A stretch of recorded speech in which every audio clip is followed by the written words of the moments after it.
do I have to like Bryson now? Because I kind of like him, and I'm like, okay, but why? Why? What has allowed for such transformative processes to take place for someone who, like you said, is arguably one of the least endeared by fans? I think, one, he stopped being a dick.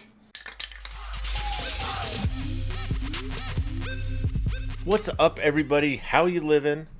No Putts Given. Tony and Chris, we're back. Tony, or should I say Bryson, paying homage to Bryson, paying homage to Payne Stewart, to the cap. Or Ben Hogan, or a taxi driver I hadn't bought. Give me some time, I'll change the story. Subscribe, people. Make sure you hit the button, subscribe, do that stuff. Find us, follow us, all the requisite announcements and things. Again, this episode brought to you by our friends over at Lab Golf. Not a lot of Lab putter things to talk about this weekend in terms.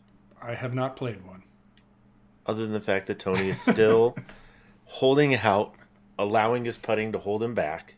He has not made the transition to a Lab putter. But in due time, people, in due time. Speaking of due time, I thought it was Rory's time. Speaking of Lab putters. Well, yeah, we'll get to that part in a minute. But we got to start where it should start, which is the Bryson show. I mean, where do we even start? I'm guessing people know he won. I'm guessing people understand potentially some of the implications of this win, which, again, we may discuss in a minute. But let's start with this. Has anybody done for their careers from a public perception, persona perspective, that's a lot of alliteration there, than Bryson in the last, call it 12 to 18 months? It's a reverse Hulk Hogan. Like, you know what I'm getting at, right? Like, Hogan went from like this loved heavyweight champion to a heel for a little bit, right? Bryson has gone the other way. Golf's biggest heel to now it's arguably its most beloved figure, certainly the most popular in the game right now. A Mongolian reversal, as Callaway would have said back in the day. So of sorts, yeah. So to answer your question in a single word, no, I don't think anybody has. What are your thoughts as to why? Because I have a couple, 2-3 things that I think, and I know we talked about this before, because I'm sitting there asking myself this question, like, geez, do I have to like Bryson now? Because I kind of like him, and I'm like, okay, but why? Why? What has allowed for such transformative processes to take place for someone who, like you said, is arguably one of the least endeared by fans, certainly, definitely by sponsors, definitely by brands, by people within the industry? Just didn't really enjoy working with him for a number of reasons. Why the change? What has created this? I think, one, he stopped being a dick. At least that solves a lot of problems, right? In the world. He was kind of a petulant dick for a while, and you know, who knows why that was. And I think a lot of the popularity comes from the YouTube channel, putting himself out there, sort of kind of controlling his own narrative in the sense of like, hey, this is who I am. I'm just Bryson being Bryson. Whereas, right, certainly on the PGA Tour, right, it was just Bryson from one week to the next, as solely in the context of the tournament, and again sometimes with the petulant in their content, right? You didn't get your own content. Yeah, and so I think these type of things, freeing him up, and you know, whether this is Bryson being Bryson, or this is Bryson who has figured out what it takes to be received in a positive manner. And I don't know, right? There are some contradictions there. We joke about the hat and the tournament, but he went from, like, you know, years ago, right? The hat was all about Hogan. It was a tribute to Hogan. Well, right. He won the U.S. Open, and now he's talking about how he wears the hat for Payne Stewart. And we're like, right? Really? Yeah. Well, you didn't used to, and the whole thing with, you know, I don't know if you caught it or not, but saying he went to SMU He didn't even because know of Payne Stewart. Stewart went to SMU. And then previously having admitted that he hadn't even known. So, Right. like, Yeah, I don't know what's genuine. I don't know what is contrived, what's on the spot. But whatever it is, and, maybe, again, it's just a guy trying to find himself and say the right thing in the moment. I don't know. I'm not going to fault him for it. Yeah. But, yeah, it's been crazy. And I think also it helps, right? You want to talk about what led to this? Well, he hits the ball a mile. He's entertaining. So, and he just seems like the fact that he is different contributes as well. And we've talked about this being golf in general, certainly the PGA Tour right now, as a sport, as an organization, wholly devoid of interesting characters. Without a doubt. And Bryson is that interesting character. And so, like, while we've seen the popularity grow, if you want to remember him as that heel, Yep. he's that guy you can either root for or root against and do it passionately, as opposed to just be like, that's cool. Scotty Scheffler's in the mix, that's awesome. Rory's in the mix, cool. I hope he wins it. It's a different level for sure. Yeah, and I can't imagine what it's like to go from, again, wherever you are, and again, all the very few people, right, are superstars at age 14 and thrust into the public spotlight and adjust perfectly well and know exactly how to handle everything.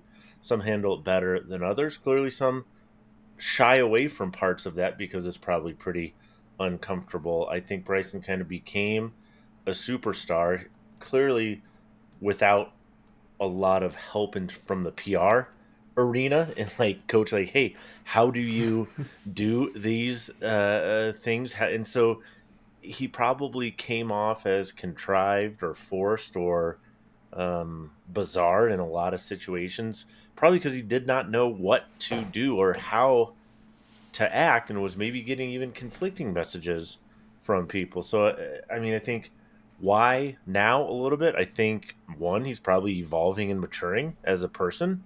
I hate to think somebody would judge me based on the first half of my 20s and into my late 20s. I would hope, people Early would be 40s. okay with, yeah, I would hope people would be okay with people evolving in it, but it doesn't mean that you don't have to then take everything he does or whatever as gospel. Oh my gosh, is he the most entertaining player in the world right now? Yeah, arguably so. Is he the best player in the world?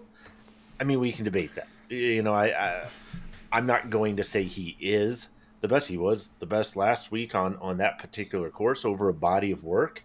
Is he in the top 5 in the world? Yeah, I would absolutely put him in the top 5 in the world. But your point about the Payne Stewart thing is perfect, because if people don't listen, they say, like, that's such a contradiction, right? And so it's like he's trying to do the right thing. I think he's trying to pay homage to people that went before him and explain some of these things, but in doing so, there's an inauthenticity to it. It's so you don't know kind of what's real Bryson, what's being contrived for the moment, and so I kind of hope that YouTube Bryson is the real Bryson, because that's the guy that people seem to enjoy watching.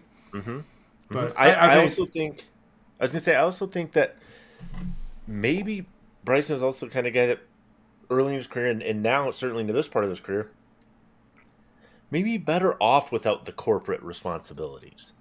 If you go through his bag now, and we're going to talk about that because there's some things consumers can learn from his equipment, and a lot, again, that are just so anomalous and one-off type of piece of equipment that you can't take a whole lot from it. But think about what his obligations right now are to corporate entities. None. I think probably looking at it, so he does have a Titleist deal. So he is, when we get those reports, he is mentioned by name. So they're clearly paying for the equivalent of NIL, right? Name, image, likeness. They're but it's like Bryson. Ball, shoe, glove kind of deal, right? I don't know if it's shoe and glove. I have no idea. I know it's ball. FootJoy. I know he was wearing FootJoy shoes, but I don't know if that was part of the deal. Yeah, so it's golf ball with them, and then LA Golf, right? He has a stake in LA Golf, which also Mm-hmm. owns six. So there's your Mm-hmm. shafts and your putter. Yep. But fairway woods, driver, irons, wedges. Like that's he's flying solo on that, doing what he wants to do without any Mm-hmm. entanglements. So Yeah, let's kind of keep it's a mix. going through. Let's go through his bag and talk about that a little bit, because I think, like I said, there's some things as we look through his bag that I think are really interesting for consumers. He said there's sometimes things you can take. Bryson's one of one. He's an outlier, regardless, and It he's almost is. kind of an outlier of outliers. So, It's arguably the least translatable bag in all of golf for the average golfer, but it doesn't mean there aren't hmm some interesting points. yep, yep, yep. No, for sure. So, looking through his bag, what are the couple things that you go, you know what? I don't care who you are. This doesn't help you at all. I mean, the Yeah, I mean, single length irons. I see that one again. I really thought we'd see another tour player in single length by now, hmm but I think we've talked about this for years. I think if you have never played golf before, if you're just starting out, hmm single length makes so much sense to me. You're just Yep. removing a variable, decreasing the complexity. So, the Yep. fact that he hasn't wavered, Yep. that tells us something. Yep. I wouldn't recommend a 6-degree driver for anyone, crank Right. or otherwise. Right. But again, Right. it's a function of launch being a product of speed and loft hmm by no small extent. And so when you swing as fast as Bryson does, if you're out there with a more conventional 9-degree driver, it's just not going to work. It's not going to be Yeah, I mean optimized. he's upper 120s. I think he was like 128 or something this most this week. When you're talking that type of swing speed, that's Especially if beyond you're fat. I not mean, that hitting puts you in down the on it. top. Yeah, that puts you in the top one, two, or three on any tour in the world. I mean, that's effectively right. We saw Bryson try the long drive stuff and do, and again, to his credit, putting himself Did out there, very trying well. something different. He didn't embarrass himself. In fact, he did pretty good. Yeah. So I think take the reverse, right? Let's say you took a long drive guy and they wanted to try to play on tour, and we've seen some of this stuff. Maybe it was, Jamie Sedlowski or some of these, but Even Kyle that's a has made a run, right? He's yeah, Kyle trying. Berkshire, yeah, that's fair. But this is kind of where we'd see them, probably in that 130 range, and so and I want to say I can't remember if it was Tony Finau or somebody else basically kind of said, hey, for the courses we play, 185-ish ball speed is kind of the fastest playable ball speed we kind of need out there. So anything beyond that is maybe a little bit overkill. But again, Bryson's cruising in the low 190s. And Unless you're faster when he cruising in the- wants it. Faster when Yeah, he wants it. unless you have a ball speed in the 190s, which nobody listening to this does, Probably. probably. In general, his bag setup, nothing you can take from it. But The thing that blows my mind is that 10-degree. I guess it's a 3-wood, or is Bryson's equivalent of a 3-wood. That's like a. right, I mean, it's a driver. Kind of, it's a any mini other- driver, even though it's listed as a fairway. Like, just most of us have no business with a 10-degree fairway wood. no, Yeah. no. I mean, he's getting whatever 175, 180 ball speed out of his. Like I said, I think what was that 16? It was a 316 yard. The par 4 he ended up making birdie on it, but it basically pitched kind of right on the front edge of the green. I mean, it was a 300-yard carry. He carried to hit that particular club 300 yards. So yeah, for every other person, even on tour, a 300-yard carry with your driver is fast, very fast, and that's Bryson's through it. So what are a couple things though when you look in his bag that are translatable or are relatable to the average golfer? What I think can somebody actually take from that? it's like arm lock putter, which maybe helps some people, probably doesn't help others. Left dash maybe, if only because it kind of illustrates that ball fitting is not as simple as just a speed equation. So you think, Mm-hmm. oh yeah, like it makes sense for me that Bryson would play a lower spinning tour ball, likely the lowest spinning tour ball on the market. Mm-hmm. So that makes sense because again, with speed, you also tend to get spin. But so you think, oh, left dash is just for fast guys, and I say, well, before the new version of the Pro V1X, where Titleist cut spin and made it a little more left dashy, Lydia Mm-hmm. Ko was also playing a left dash, and so it Correct. kind of shows you like, you can. I would guess she's probably low to mid 90s with a driver. I'm not Mm-hmm. positive, but Yeah, certainly she's not over 100.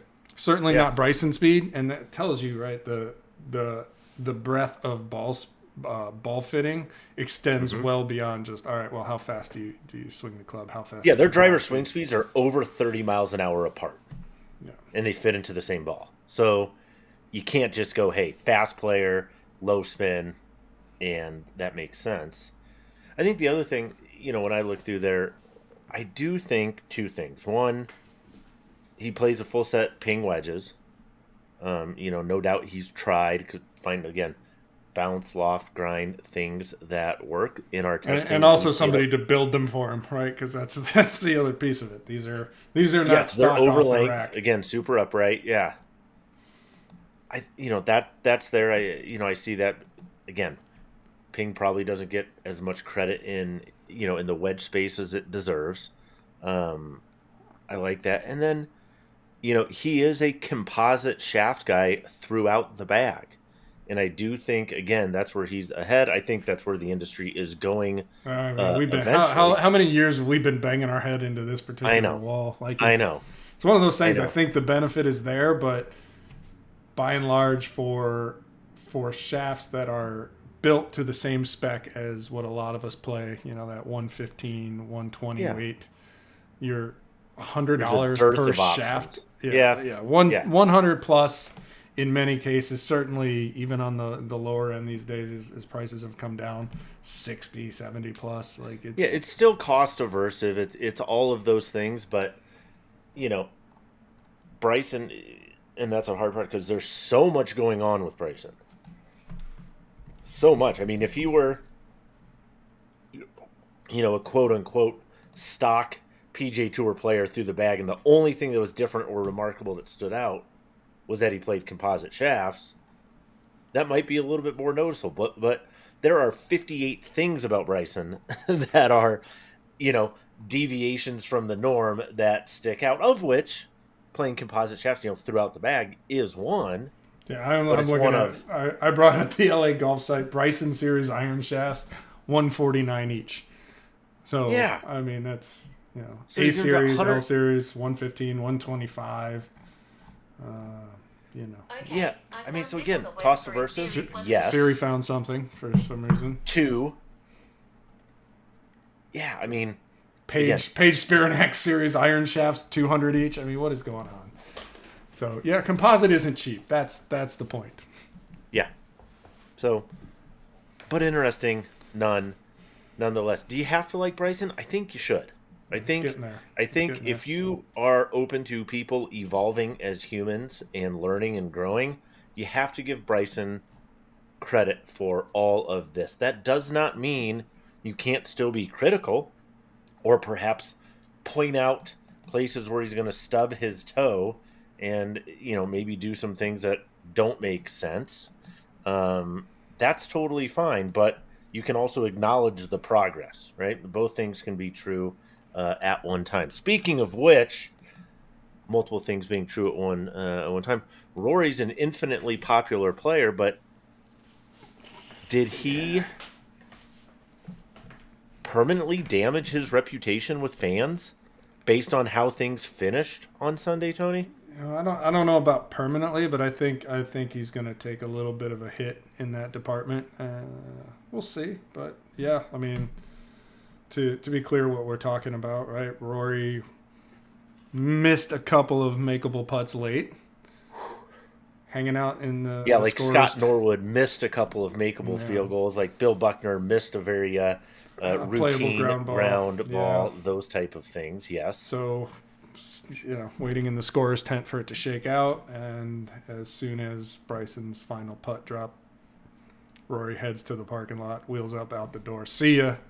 Mm-hmm. No interviews, no congratulations for Bryson, none of that. So, Yeah. And again, how, if there was something that happened off camera that nobody saw, okay, that's fine. I don't think that's what transpired, but by all accounts, and here's my take on this with Rory is as a human, I get it. I understand what happens when you get really frustrated. I mean, the devastation that he must have been feeling at that time must have been a remarkable amount. Certainly unanticipated. I mean, he, on the back nine had a two-stroke lead and looked like they're going in opposite directions. Bryson was wildly inaccurate off the tee compared to the first 3 days.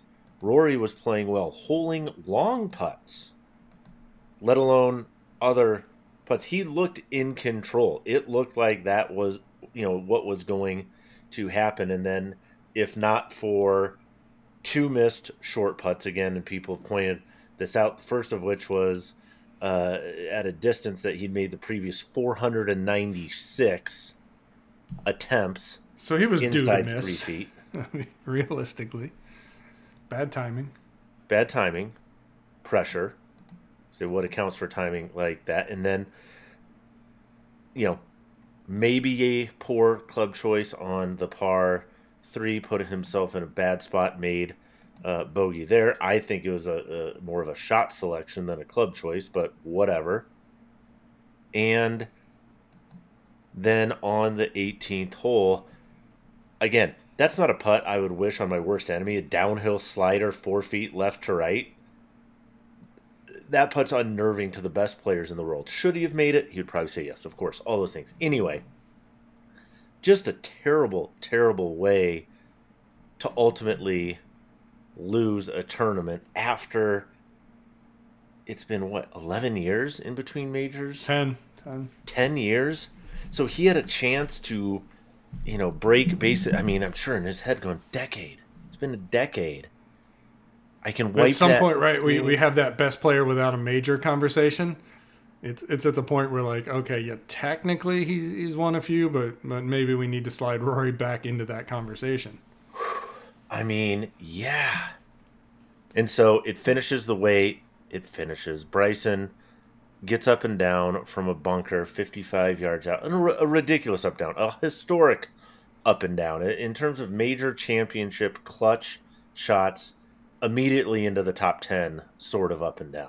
Yeah, Lou Stagner posted the percentage on that, but it was I can't remember if it was sub 2%, sub 3%, but somewhere in that range was how many what you would given expect. The timing again of that. So I get Rory wanting to just say, I'm out. I get it from a human perspective. Because you definitely, as if you stick around, right? The expectation is that you're going to sit down and answer questions and talk about how it feels to miss those putts and see Bryson win. And like the answer is, it fucking sucks. How do you think it feels? Like, I want to be here right now. Yeah, I kind of wish I had those 2 putts back. What do you think? You didn't need to answer. Do you really not know the answer to that question before it's asked? But here's the thing. It sucks. But you show up. You're a professional. You want to be the face of global golf? Or you are? I mean, you are paid ridiculous sums of money. Fans pay ridiculous sums of money to see you. And I'm not saying he needs to stay out there and sign every autograph and do all of that stuff, but golf, theoretically, from what I had always been told, it's a gentleman's game. It's a sport. Yeah, it hurts like hell, but you stick around and you congratulate the guy that beat you. You do that. I think you have to do that. I think Rory is probably sitting there today saying, I wish I had handled that differently. Particularly somebody, again, in the position that he's in the spotlight that he's in. I think he should have done that. I get it. I understand it. But there's also parts of every job that suck. And, except mine, I can't find any. But it's tough. and I get that, but man, what are you gonna do? Like, we expect that. Like I said, they don't they don't interview the losing coach in the Super Bowl. They interview. I mean, sucks to maybe be that person who gets that job, but you do it. It's part of the expectation. We weren't going to get much out of Rory. I don't think he would have told us anything enlightening or whatever. But you answer the questions, and then you go, and nobody would have faulted you for that. So I I don't know. It doesn't sit right with me. I don't like it at all. And I think he'll probably, I don't know, it'll be interesting to see what he says this week if he acknowledges that at all. There is a difference between expectation and obligation. And my feeling on this, right? Independent contractor. How many times have we heard that phrase in the last 2 or 3 years, right? Yeah. Rory is an independent contractor. He comes and goes on his own terms. He has no obligation to stick around. There's no. This is not the Stanley Cup Finals. When it's all over, he doesn't have to stand in line and do the handshake. He is free to come and go as he pleases. If he wants to duck interviews, Kepka style or beyond, that is. But don't you have an obligation right. to congratulate the winner? No, there is an expectation that you will, but there is no obligation, and that's, I think that's spirit of the law. Yeah. Right. Yeah. I mean, I think we've come to expect that that's what professional golfers do.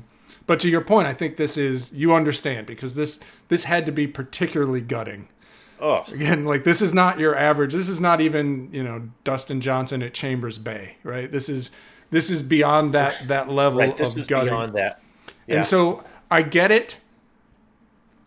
I do think, again, people are going to think a little bit differently about Rory, at least for a while. But I think you're right. I think in hindsight, he's probably going to wish he handled it differently. And I expect, I could be wrong, but I expect he's going to have something to say, if he hasn't said it already by the time this publishes, that he does regret that and congratulates Bryson and apologizes to the fans and all of that stuff, which, is probably entirely true about how he feels about the situation. But again, in that moment, I don't know. I don't know how you bring yourself to. I can see sticking around to shake Bryson's hand. Like, that's like, yeah, I feel like you should have done that. Yep. But the next part of that, like, let's stick around and answer questions, especially, again, to Brooks Koepka's point about the unoriginality of media questions. You already knew the 5 questions they're going to ask you. Right. Like, how did that feel? What's it like to be so close, et cetera, et cetera. And, like, you don't need that shit right now. I need to get out of here. So, again, obligation versus expectation. I get it. Don't love it. Yeah. Yeah, so let us know what you think out there, people. Should Rory have stuck around? Is he obligated? Is it an expectation? Is there a clear line between those two? I don't know. Let me know what you think. 7 minutes on some equipment stuff, Tony, because, again, this is an equipment podcast to some degree, but there's all of this other stuff that we had to talk about. I want to talk about clubs. We're talking equipment. DTC versus dropship. And here's what I mean by that. Because I had a buddy that asked me the other day. Dropship. Okay. The question was, hey, I hear about these companies. So I'm talking New Level, Sub 70, Vice, Tacoma, Cali, Haywood. Sticks. Brands. Yeah. Brands that you... brands that were not brands pre-COVID in many cases. Not all cases. Yeah, and brands that you're not going to see club brands on the main aisle at your big box stores generally, that kind of stuff. And their question was this: are they any good? And what they were asking, subtext, is what are the differences between those clubs, those companies, and your Titleist, Callaway, Mizuno, Cobra, TaylorMade, etc. So let's just discuss that for a little bit, Tony. Let's start with, what are the differences? Like, what? And when I'm saying DTC versus dropship, what I mean is DTC, direct to consumer, right? We use that phrase all the time. So I make something, I sell it directly to consumer. I don't go through a retail outlet, so I don't have to pay the retailer 30% or whatever to sell my clubs to a consumer. I sell it directly to you, and I can make them less expensive. Dropship, I don't necessarily even make the clubs. I kind of order them off a website, open molds, and then they ship right to the consumer. I'm just more of a conduit than I am an A actual golf company. facilitator. Yeah, there you go. I think there probably isn't a lot of difference if you're being honest about it, right? Because in many cases you don't have any R&D inside the company whose logo is on the box or on the club, or Mm-hmm. minimal R&D, and so a lot of times the R&D is largely cosmetic. Right? Where do I put my logo? What can I add? How can I bling this out? Add some flair, whatever it happens to be, Mm-hmm. to make this design uniquely my own. And sometimes it's, hey, can you just tweak a top line radius or things like that? So in that respect, I don't think there's a ton of difference. And when you get into what you consider, or I would consider to be the high tech categories, you don't tend to see these products stand out. At least Right. not for many golfers, right? Because that's where your R&D is, and even if you're going through a factory, which is very often making clubs for the big brands, the ability to, shall we say, finagle some of the technologies in such a way that you're not Let's call it blatantly that. infringing on a patent takes a little time. And so in those performance categories, I think there's still a fair amount of lag. And so yeah, Mm-hmm. you're probably gonna be better off with a Callaway driver than you are any DTC brand out there. Especially if your fitting is not part of the equation at all. Like, hey, I'm Well, gonna buy the that lottery ticket, right? When you get exactly. into things like players irons, even wedges that by and large low tech categories where, Mm-hmm. when we talk wedges, for example, it's all grinds and center gravity placement and things that aren't necessarily obvious to the average golfer. So they may not even see a difference. They may not even know what Sure. difference is to look for. So in Sure. those categories, very, very little difference. The tech categories, more difference. But ultimately, when you're trying to make a determination based on quality, and I don't have a good answer as to who does it well and who doesn't, but just like a golf ball, I guarantee you it's all going to be down to the factory that produces it. And there will be invariably factories that do a much better job. And again, I'm being brutally honest. I don't know which are which at this point in time, but Mm-hmm. there will be factories that do significantly better job than others. And Yep. my hunch is, as we see in the golf ball category, there probably is a component of that is tied to price. Right? If you are Sure. going to, because quality costs money. It costs money not only in inspecting to make sure you keep the bad stuff out, which is not the ideal way to do it anyway, but it Sure. costs money in investing in tooling and processes and things like that to ensure that you don't even make the bad ones to begin with. And Mm-hmm. so, yeah, when you're spending less, when something costs less, if one set of irons costs less than another, you can bet it's because less went into it on the other end. Yeah. Particularly when you're in this part of the industry already, where people kind of have the same big cost advantage already, being their DTC. So like, okay, that's a big cost advantage. Now, once you isolate for that, cost advantages beyond that are going to come down to, like you said, things like materials, quality control processes. I think there's a lot of parallels between what we're seeing in this part of the golf industry now and what we saw in the golf ball industry, like you mentioned, maybe 4, 5, 6 years ago, where it was like, hey, we figured out, meaning you, that Foremost and Nassau were high quality third party manufacturers. So if it wasn't Titleist making their own golf balls, etc., and you said, "Hey, I wanted to start a golf ball company. You wanted to start a golf ball company," we would have gone to Nassau or Foremost, right, to have them produce golf balls. That would have been Foremost would absolute. have been the first call, no doubt about Foremost would have been the first choice, right? After those it. two, Call Titleist, see if they're interested in doing a side business. But yeah, I think it's right? probably But like you said, after those two, there were tiers. And not everybody went to Foremost or Nassau. There were plenty of golf ball companies that went to, I'm going to call them second, third, and even fourth tier manufacturers. And we cut open those balls. They looked very, very similar on the inside because they were. Different logos stamped on the outside.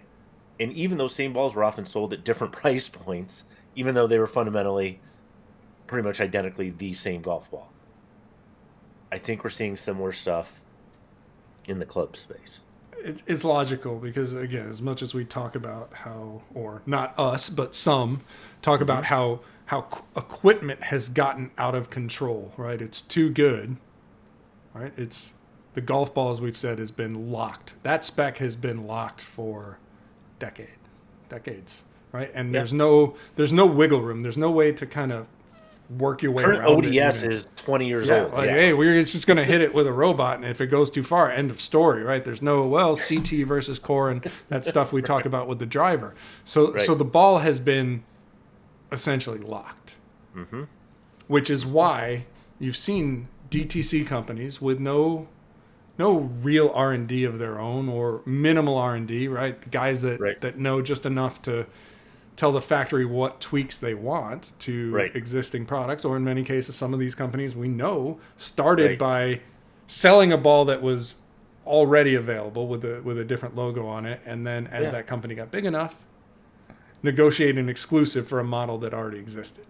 Right. Right. So that's, Right. and that is all possible because apart from, like, pulling levers, let's move it up and down this year, right? We're gonna maybe flight it lower with more spin this year, or do something Whatever. a little bit differently. Yeah. But that distance standard is locked in, and so factories are able to produce balls that, from a performance perspective, not necessarily a quality perspective, but from a performance perspective, are very similar to what you're getting at $50, $55 a dozen from the biggest brands. And the same thing is happening with the club space as well, where we've been locked in for a while. Yep. Right. Again, finagling CT and core a little bit, but we all know there's on the not a metalwork little side. bit of room, right? Yeah. And you can, again, we see forgiveness being pushed more and more to the perimeter, Right. but those same limitations have created opportunities for smaller brands to move closer to the big brands because, again, the technology is largely stagnant because of USGA restrictions. You can't break through with something crazy longer than anything else, right? You're going to get a little bit here or there, and even that's going to be golfer dependent, right? I might get more than I got last year with this new model. You might lose Right. 2 yards. Yeah.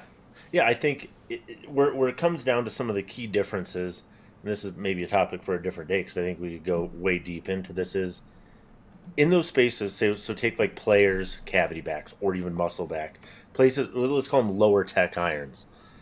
I think that's where you can see these other companies compete exceptionally well because the designs haven't changed in large part for decades.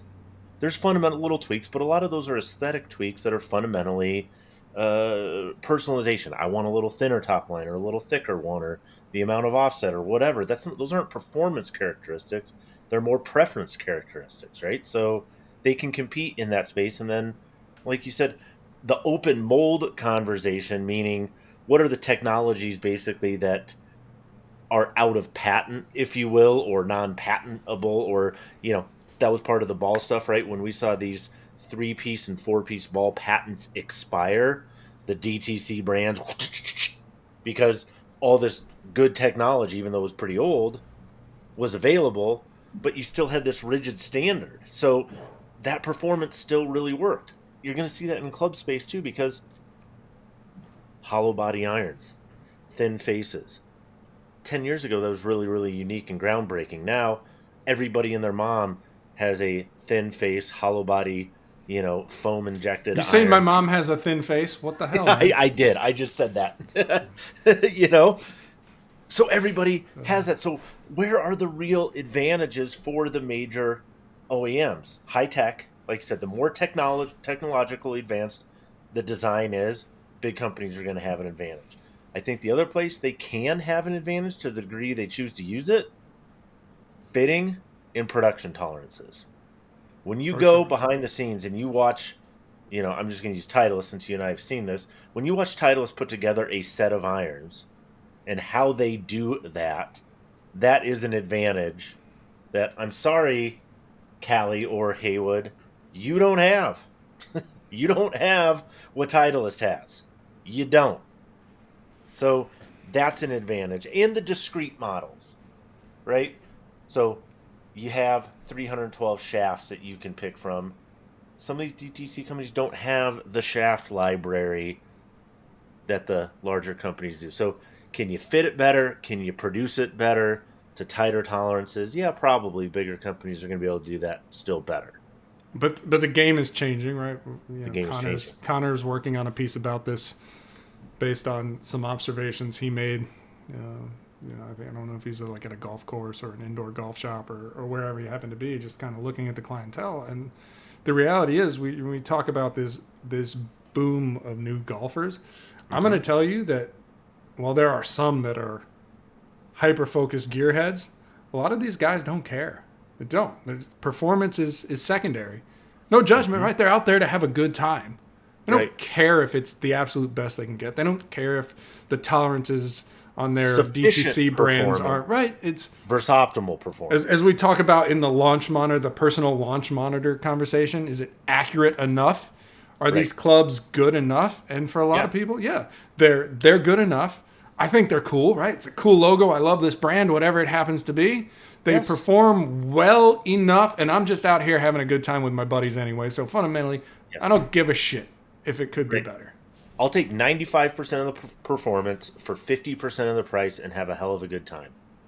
And that's an attitude of, like I said, a lot of consumers. So anyway, tell us what questions you guys have about this. Should we dig deeper into the DTC stuff? Do you want to know where all these clubs are made, who's doing what? That could be an interesting buyer's guide, right? Charts, graphs, things, all these companies. Oh, boy, sounds like a topic. I think I just gave Tony a homework assignment. Anyway. Got enough. Find us, follow us on the interwebs. Again, subscribe. If you have questions, let us know. Post them below. Until next time, we out.